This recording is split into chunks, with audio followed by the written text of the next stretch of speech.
The archival chamber hummed with a low, consistent thrum, a sound Blake had long since ceased to consciously register.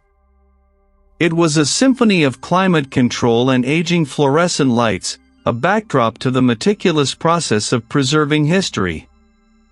Blake, an archivist of some 2 decades, found comfort in the predictable rhythm of the work, the crisp rustle of parchment, the faint, sweet scent of decaying paper, the methodical indexing of forgotten lives. Their station, a polished oak desk scarred by generations of similar work, was a fortress of order amidst the chaotic expanse of human record. Today, however, the order felt fragile. It began with a minor deviation during the recataloguing of Section Gamma 7, a collection of miscellaneous donations deemed too insignificant for individual accession. Blake's gloved fingers, accustomed to the delicate touch required for brittle documents, encountered an anomaly. Tucked away beneath a stack of faded agricultural reports from the mid-20th century lay a small, unadorned wooden box. It was roughly 8 inches square, crafted from an unfamiliar dark wood, its surface smooth and featureless, devoid of clasps or hinges. It simply sat there, a silent, unassuming void in the otherwise overflowing shelves. Blake lifted it. It was heavier than its size suggested, possessing a density that felt almost unnatural. There was no inscription, no label, nothing to indicate its origin or contents. A quick scan of the Gamma 7 manifest yielded no entry for such an item. It was an orphan, an oversight. This alone was enough to pique Blake's professional curiosity. Every item in the archive, no matter how trivial, had a provenance. Placing the box carefully on the desk, he examined it under the focused beam of their task lamp. The wood seemed to absorb the light, reflecting little. As Blake's gaze lingered, a subtle shift occurred at the edge of their vision. The neatly stacked files on an adjacent shelf seemed to ripple, a momentary distortion of their straight lines. He blinked, attributing it to eye strain. The files were, of course, perfectly still. Odd, Blake murmured, the sound swallowed by the chamber's hum. A colleague, a younger archivist named Davies, passed by, pushing a trolley laden with incoming donations. "Find anything interesting, he?" Davies' voice was bright, oblivious. Blake turned, the box momentarily forgotten. Just an unlisted item. An old wooden box. Davies glanced at it, then shrugged. Probably just some personal effects someone forgot to claim. Happens. Davies continued down the aisle. He returned to the box. The distortion had not recurred. He ran a gloved finger over its surface. It was perfectly smooth, no seams, no discernible lid. It was a paradox, a box with no apparent opening. This contradiction, this defiance of expectation, was the first seed of unease. Blake spent the remainder of the afternoon attempting to locate any record of the box, consulting old acquisition logs and cross-referencing donor lists. Nothing. It simply did not exist within the archive's meticulously maintained records. This was not merely an oversight, it was an impossibility. Every item had a story, a path into the collection. This box had none. It was as if it had simply manifested. He found themselves returning to the box repeatedly, not to find an opening, but simply to observe it. As evening approached, the archive gradually emptied. Blake was alone. With a methodical precision that belied a growing tremor in their hands, he picked up the box again. This time, as their fingers closed around it, a faint pressure registered, not physical, but internal. It was as if the box was not merely a container, but a point of focus for something immense and unseen. The air around Blake felt thicker, more resonant. He dismissed it. Fatigue. Imagination. Yet, the subtle psychological erosion had begun. The meticulous order of Blake's world had been breached by a single, uncatalogued item. The quiet hum of the archive no longer offered comfort, it now seemed to vibrate with an unspoken tension, a prelude to something he could not yet comprehend. The following days became a focused, almost obsessive investigation. Blake isolated the box on a separate cart, away from other materials, as if its presence might contaminate the integrity of the archive. The initial anomaly, the absence of its record, had deepened into a profound mystery. He spent hours in the research section, poring over obscure texts on forgotten crafts, ancient locking mechanisms, esoteric symbols, searching for any clue that might explain the box's construction or purpose. "You're still on that box, Blake?" The supervisor, a man named Henderson, paused by his desk one afternoon, a stack of quarterly reports under his arm. "Is it really worth this much attention? We have a backlog." Blake looked up, eyes slightly bloodshot from lack of sleep. "It's peculiar, sir. I haven't been able to identify its origin. No seams, no discernible lid. It defies conventional joinery." He held it up, rotating it slowly. "It's perfectly smooth." Henderson peered at it, then tapped it with a knuckle. "Solid, I suppose. Just a block of wood, then. Perhaps a paperweight someone left behind." He shrugged, dismissing it. "Move it to the lost and found.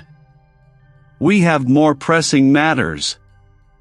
"I can't, sir," Blake stated, their voice firm despite the tremor beneath. "It feels significant." Henderson sighed. "Significance is in the eye of the archivist, But we need to prioritize. Dedicate your time to the new accessions." He walked away, leaving Blake with the silent, unyielding object. He ignored the directive. The box had become an anchor point for a growing disquiet. The subtle shifts in perception intensified. The fluorescent lights would flicker for a fraction of a second, just enough to register, then stabilize, leaving he questioning whether it was a fault in the wiring or in their own vision. One evening, alone in the archive, Blake was meticulously examining the box under a magnifying lens, searching for any microscopic fissure or imperfection. There was none. It was flawless. It was not etched or carved, but appeared to be an intrinsic part of the wood grain, shifting and reforming as Blake tilted the box. It was a complex, recursive design, like fractals of an alien geometry, constantly in flux. This pattern, invisible to the casual observer, seemed to rearrange Blake's very perception of space. The pattern on the box pulsed faintly, a silent response. It was not a physical pulse, but a shift in the perceived depth of the grain, as if the pattern was not on the surface, but within the wood, stretching into an infinite interior. Blake felt a profound sense of isolation. No one else saw this. No one else could comprehend the subtle, terrifying implications. Was it the box, or was it his own mind beginning to unravel? The question became a constant companion, a nagging doubt that eroded Blake's confidence. They began to question their own memories, small details of their routine, the exact placement of files, the precise wording of instructions. Had the archive always been this silent? Had the fluorescent lights always hummed with such an insistent drone? His determination to understand the box now mingled with a desperate need to understand the shifting landscape of their own sanity. The isolation deepened. Blake started taking meals alone, avoiding the break room, where the mundane chatter of colleagues felt jarring, unreal. They spent their evenings in the archive, long after everyone else had left, bathed in the cool, blue light of the task lamp, fixated on the enigmatic box. The recursive pattern became clearer, more insistent. It was not merely a design, it was a language, a silent, visual dialect that spoke of impossible dimensions and non-Euclidean spaces. It was a catalyst. It was slowly, meticulously, dismantling the established architecture of Blake's reality. The truth, however unsettling, held an irresistible allure. The direct manifestations began subtly, then with terrifying intensity. Blake had been tracing the shifting patterns on the box for hours, fingers hovering inches above its surface, when a faint, almost imperceptible tremor ran through the wood. It was not a vibration, but a shift in its inherent stillness, as if the material itself was breathing. He leaned closer, their breath held. Suddenly, a seam appeared on the box. It was as if the box was momentarily revealing its true, alien geometry, a glimpse into its impossible interior. A sound, not heard but felt, resonated in his skull, a low, resonant thrum, like the universe itself vibrating on an unheard frequency. The air in the archive grew heavy, charged with an unknown energy. The box responded. It was not a physical form, but an impression, a shadow cast from a dimension beyond human comprehension. It had no discernible features, no limbs, no head, yet Blake felt an undeniable, crushing presence, an intelligence that dwarfed all human understanding. This was the cosmic horror. It was not a monster with teeth and claws, but a fundamental truth, a reality that had always existed, veiled by the comforting illusions of human perception. The box was not an artifact that contained the horror, it was an artifact that revealed it, by stripping away the layers of his conditioned reality. Blake felt their minds splintering. The familiar walls of the archive seemed to melt and flow, the shelves twisting into grotesque parodies of themselves. The meticulous order he had cherished dissolved into chaos. Memories, once firm and reliable, now flickered like dying embers, their authenticity questioned by the overwhelming presence. The horror was not an external entity to be fought, but the very fabric of existence, now perceived without the filter of human senses. It was the crushing indifference of an infinite, unknowable universe. They were not words, but pure meaning, pouring into his mind, shattering the linear progression of thought. Blake saw, not with their eyes, but with a newly awakened faculty, glimpses of impossible geometries, of dimensions folding into themselves, of realities coexisting in a single, terrifying point. The horror was the realization that he, and all of humanity, were merely fleeting thoughts in a vast, unknowable consciousness, or perhaps, not even thoughts at all, merely temporary arrangements of matter, destined to dissolve back into the cosmic indifference. He was no longer just an observer, they were becoming a part of the horror, their mind a conduit for its infinite, silent zone. Blake's sanity, a once meticulously maintained structure, had completely crumbled. The archive no longer existed as a coherent space. The hum of the ventilation system had become a throbbing pulse, an internal rhythm that seemed to emanate from his own core. The lines between what was Blake and what was the perceived reality had blurred to the point of non-existence. He Are you in here? Henderson's voice, distant and distorted, cut through the cacophony of Blake's fracturing mind. The supervisor's face, when it appeared in the doorway, was a shifting mosaic of impossible angles, his features rearranging themselves with each blink of his eyes. Blake could not respond. Their tongue felt thick, their thoughts too vast and formless to coalesce into coherent speech. The box, which had been the catalyst, now seemed to be an extension of his own consciousness, its impossible patterns echoing the fractal shattering within Blake's skull. What are you doing? The lights are out. You need to leave. Henderson moved closer, his form flickering, momentarily becoming a collection of disjointed geometric shapes, then resolving back into his familiar, albeit now monstrous, human outline. Blake felt an undeniable pull, a profound compulsion to move. The border checkpoint. The thought surfaced from the depths of the overwhelming chaos, a single, clear directive. It was not a memory, but a sudden, intrinsic knowing. The checkpoint was not a destination, it was a threshold. He pushed past Henderson, who stumbled back, a look of confusion and alarm on his face. Blake! Wait! You can't just leave. But he was already moving, their steps steady despite the internal tempest. The streets outside were a kaleidoscope of sensory input. Buildings stretched and compressed, the sky pulsed with colors unseen by human eyes, and the sounds of traffic resolved into complex, interwoven melodies of pure energy. Blake walked with a singular purpose, the box, now an invisible presence within their mind, guiding them.